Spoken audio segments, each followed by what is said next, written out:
The Lord be with you. A reading from the Holy Gospel according to St. Luke, chapter 10, verses from 13 to 15. Jesus said to his disciples, "Woe to you, Chorazin! Woe to you, Bethsaida!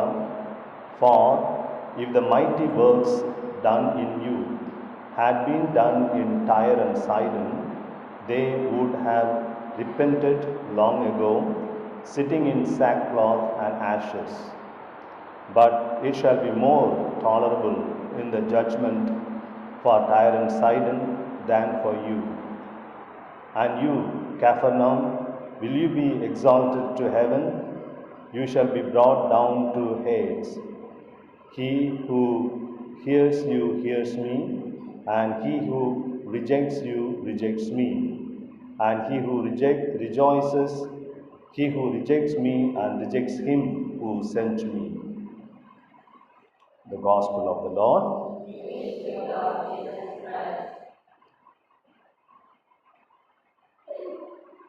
Only a grateful heart can be a happy heart. Dear friends, just one or two thoughts based on the Gospel today. Jesus is lamenting over the cities of Chorazin and Bethsaida. These are the cities near the Sea of Galilee, Galilean area, full of Jews, and Jesus, most of his ministry took place in this area, also in Capernaum also. But unfortunately, they did not respond to the teachings of Jesus, to the wonders of Jesus, and to the very presence, very person of Jesus. They did not respond, and they took him and all his preachings for granted. And he compares these cities to Tyre and Sidon, which are the Gentiles area, non-Jewish people who were living. So Jesus says, "What I have done to you, had I done to them, perhaps they would have repented and accepted God's good news. And you people did not accept, and Jesus is very sad about this fact." One of the reasons could be these people, those who are living in the places where Jesus was doing the ministry, in other words, the Jews took Jesus for granted. These Jews, Jesus is a Jew, and we know we have our own traditions. What this man is going to give a big thing, so they took him for granted. That's why they failed to realize him, recognize him, understand him, and follow him. Whereas the non-Jewish people could have easily accepted Jesus because they would not have taken for granted. Similarly, when Jesus heals 10 lepers, only one comes back to thank him. Who was that? Of course, we do not know his name, but he was a Samaritan.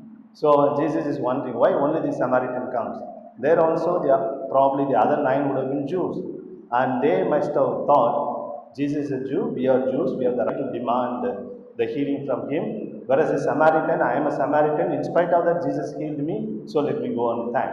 So all the other 9 took Jesus for granted, whereas this Samaritan did not take him for granted, and that's why he came. Also, he realized that the great thing that Jesus has done, because curing leprosy is equal to giving life.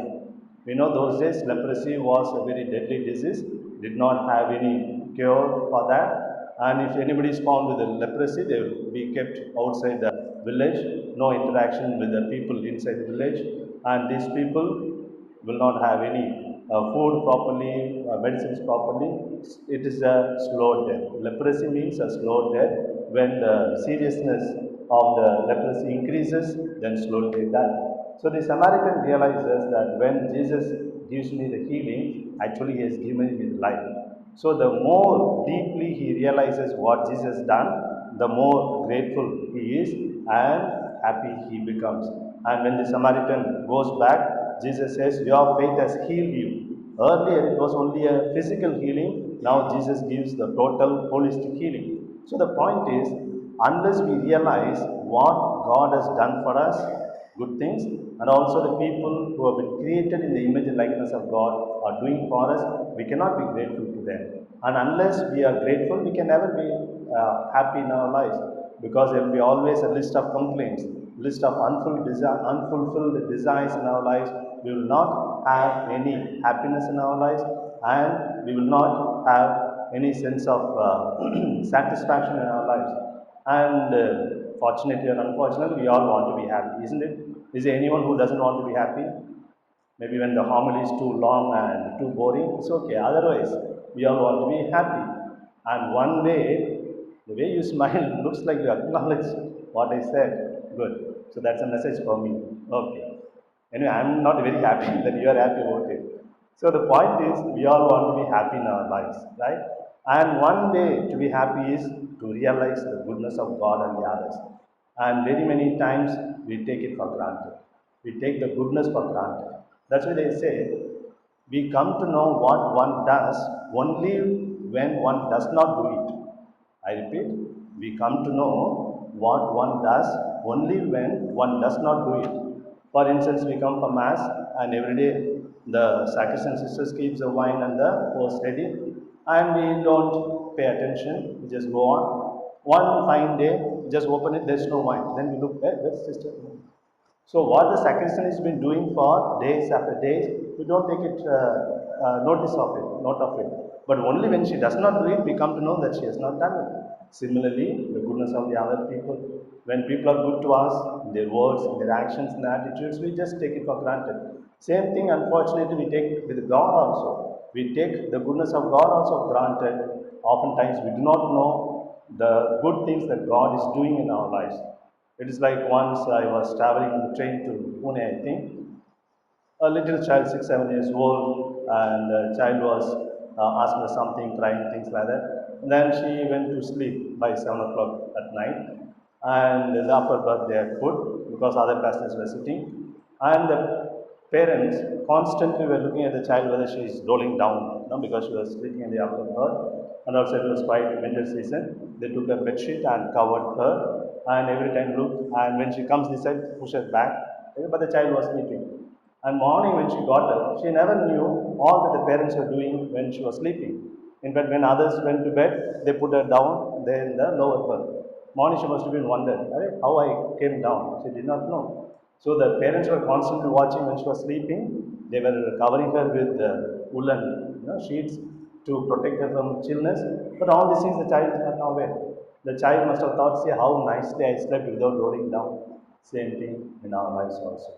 God is doing wonderful things, so many things which we are not aware, therefore we are not able to realize it. But unless we realize the goodness, we will not be grateful. And unless we are grateful, we cannot be happy. We can give several examples. Once a fellow in the examination hall, the student, he dropped his pen and broke the nib. He could not write further. He was looking around, all the students were busy writing. Then the teacher realized the situation and he offered his pen to the student. And the student gratefully accepted and wrote the exam and passed the exam and became great, got a great position in his life later on. But after 30, 40 years, if he thinks of that incident, if he says, what a big deal, he gave after all a small pen, 5 rupees. Today I am getting great salary, I can buy 1,000 pens like that. If he thinks like that, he will not be grateful to that teacher.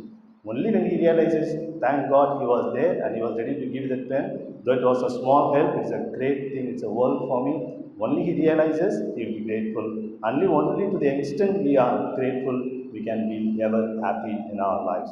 Therefore, only a realizing heart can be a grateful heart. Only a grateful heart can be a happy heart. Let us look at it.